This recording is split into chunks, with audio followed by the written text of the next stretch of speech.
If I describe to you an ancient Jewish group from the Roman period, and here's how I described it, an apocalyptic messianic group, they're preparing the way in the wilderness. If you ask them what they're doing, they quote Isaiah 43.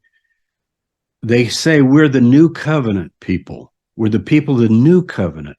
We are children of light. That's what they call themselves. They practice dipping in water, running water, preferably, as a rite of initiation into their community. They follow a prophet, a teacher, they call him, a righteous teacher, who they believe is like a new Moses, bringing a new view of the Torah in a new covenant. They emphasize the Holy Spirit. They're led by a council of 12 and an inner group of 3.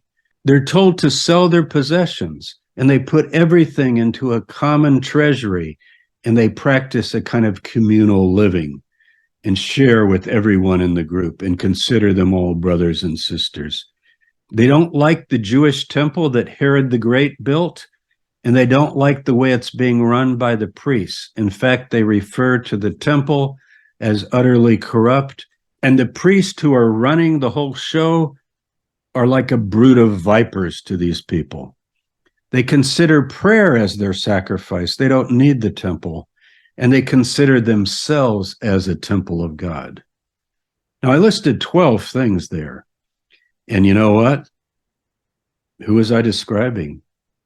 Well, I was describing the Dead Sea Scroll group, but every one of those 12 apply to Jesus of Nazareth, from what we can reconstruct, or certainly to his movement and those who followed him.